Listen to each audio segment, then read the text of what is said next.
আসসালামু আলাইকুম। বিনোদন বাংলায় আপনাদের সবাইকে অনেক অনেক শুভেচ্ছা। বাংলাদেশ ফুটবল দল তিনটি ভিন্ন ভিন্ন ক্যাটাগরিতে অংশগ্রহণ করার জন্যে বর্তমানে দেশের বাইরে অবস্থান করতেছে। বাংলাদেশ অনূর্ধ্ব-20 পুরুষ দল যারা সাব চ্যাম্পিয়নশিপ 2026 খেলার জন্য বর্তমানে মালদ্বীপে অবস্থান করতেছে, ঠিক একইভাবে বাংলাদেশের মেয়েদের অনূর্ধ্ব-20 এশিয়া কাপ মূল পর্বে খেলার জন্য বর্তমানে থাইল্যান্ডে অবস্থান করতেছে এবং ঠিক একইভাবে বাংলাদেশ জাতীয় পুরুষ ফুটবল দল তাদের এএফসি এশিয়া কাপের বাছাই পর্বের সর্বশেষ খেলায় সিঙ্গাপুরের মুখোমুখি হবে 31শে মার্চ। তো আমি সর্বপ্রথম বাংলাদেশ অনূর্ধ্ব-20 সাব চ্যাম্পিয়নশিপ খেলার জন্য যে দলটি বর্তমানে মালদ্বীপে আছে সেই বিষয়টা নিয়ে আগে আলোচনা করি।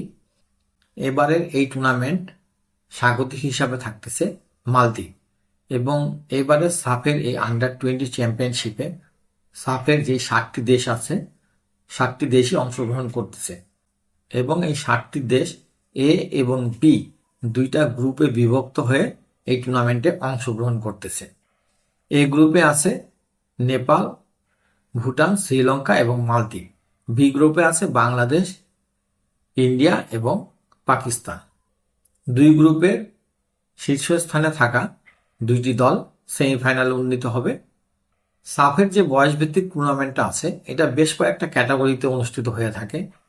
অনূর্ধ্ব-18, অনূর্ধ্ব-19 এবং অনূর্ধ্ব-20 এই পর্যন্ত বাংলাদেশ এই তিনটা ক্যাটাগরির মধ্যে অংশগ্রহণ করে 4বার রানার্স আপ এবং একবার চ্যাম্পিয়ন হওয়ার গৌরব অর্জন করে।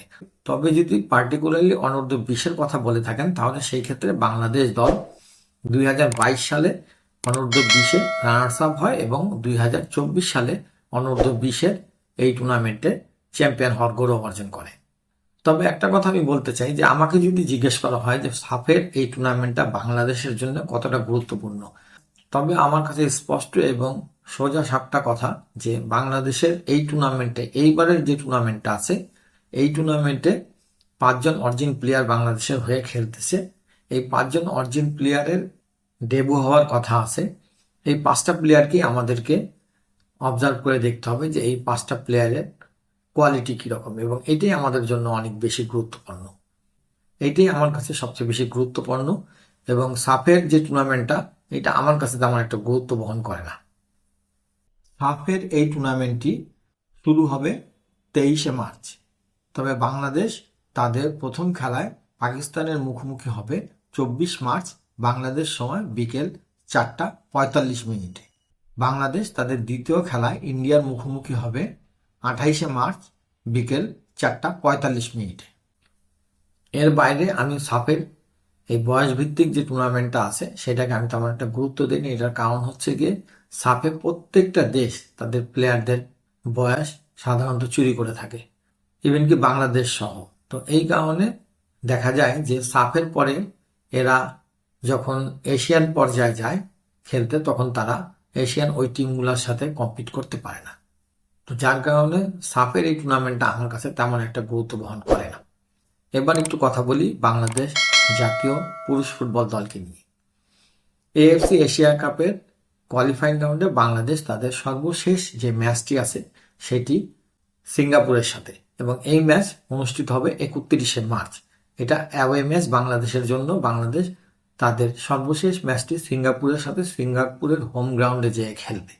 এর প্রস্তুতি হিসাবে বাংলাদেশ দল ভিয়েতনামের সাথে 25শে মার্চ একটা ফিফা ফ্রেন্ডলি ম্যাচ খেলবে এবং এই ম্যাচটি খেলার জন্য বাংলাদেশ পুরুষ ফুটবল দল অলরেডি ভিয়েতনামে অবস্থান করতেছে। এএফসি কোয়ালিফাইং রাউন্ডে বাংলাদেশের যে শেষ ম্যাচটি আছে জয় পরাজয় বাংলাদেশের জন্য তেমন কোনো মানে রাখবে না। তবে হ্যাঁ, বাংলাদেশ যদি ভালো রেজাল্ট করতে পারে সেই ক্ষেত্রে বাংলাদেশের র্যাঙ্কিংটা একটু সামনের দিকে আগায় যাবে। হাবিয়ার ক্যাবরেরার এই দলটিতে তেমন কোনো পরিবর্তন নাই।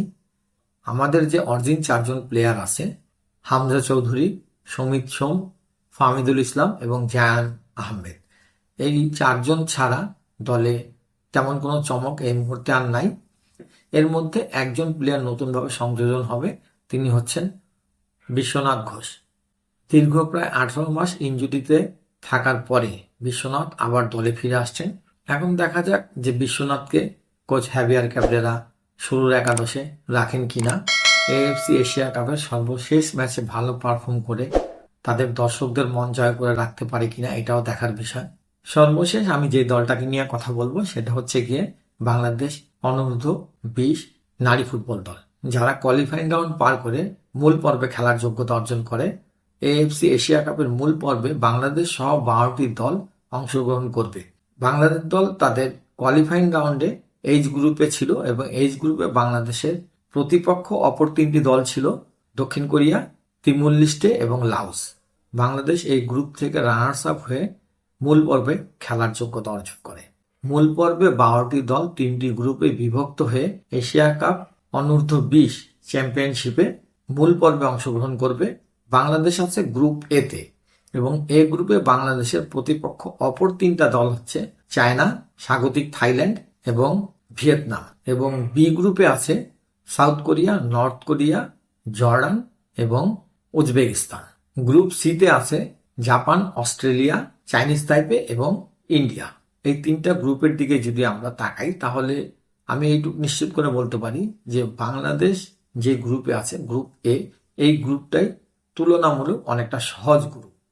বাকি যে 2টা গ্রুপ আছে এই 2টা গ্রুপের দিকে যদি আপনারা তাকান তাহলে দেখবেন যে এশিয়ার যে এ গ্রেডের টিম আছে এই এ গ্রেডের টিম বি এবং সি গ্রুপে 2টা করে আছে। যদি আপনার বি গ্রুপের দিকে তাকান দেখেন নর্থ কোরিয়া, সাউথ কোরিয়া 2টাই এ গ্রেডের টিম। আবার যদি আপনি সি গ্রুপের দিকে তাকান তাহলে জাপান, অস্ট্রেলিয়া 2টাই এ গ্রেডের টিম। এবং বাংলাদেশ যে গ্রুপে আছে এই গ্রুপে কিন্তু শুধুমাত্র চায়না এ গ্রেডের টিম।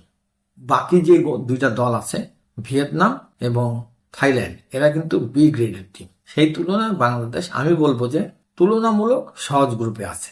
এবং বাংলাদেশ টিমের যে অবস্থা এবং বাংলাদেশ টিমের যে স্ট্রেংথ এই অনূর্ধ্ব-20 দলের, আমি মনে করি যে দলটা কোয়ার্টার ফাইনাল পর্যন্ত পৌঁছে যাবে।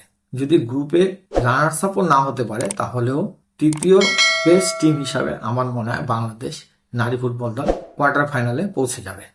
বাংলাদেশ নারী ফুটবল দলটা অলরেডি থাইল্যান্ডে অবস্থান করতেছে এবং বাংলাদেশ দল এই টুর্নামেন্টে অংশগ্রহণ করার পূর্বে 2টা প্র্যাকটিস ম্যাচ খেলবে। প্রথমটা খেলবে ইন্ডিয়ার সাথে 25শে মার্চ এবং দ্বিতীয়টা খেলবে জর্ডানের সাথে 27শে মার্চ। এরপরে বাংলাদেশ টুর্নামেন্টে তাদের প্রথম ম্যাচে স্বাগতিক থাইল্যান্ডের মুখোমুখি হবে 1 এপ্রিল।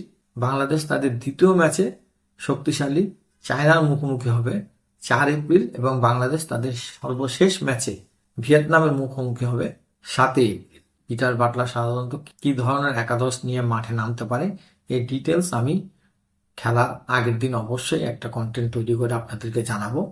সাব আন্ডার-20 ম্যাচ চ্যাম্পিয়নশিপের যেই কয়টা খেলা হবে এটা আপনার স্পোর্টস ডেটে দেখতে পাবেন।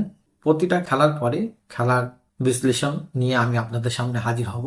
ঠিক একইভাবে বাংলাদেশ মেন্স টিম বর্তমানে ভিয়েতনামে আছে, সেখান থেকে বাংলাদেশ সিঙ্গাপুর যাবে। সেই ম্যাচের কন্টেন্ট নিয়ে আমি আপনাদের সামনে হাজির হব। Bangladesh under-20 women's team Asia কাপের মূল পর্বে যে অংশগ্রহণ করতেছে বিস্তারিত আপনাদেরকে জানানোর চেষ্টা করব। তো ইনশাল্লাহ আজকের মতো আপনাদের কাছ থেকে বিদায় নিচ্ছি। খুব শীঘ্রই আপনাদের সাথে আবার দেখা হচ্ছে। আসসালামু আলাইকুম ওয়া রাহমাতুল্লাহ।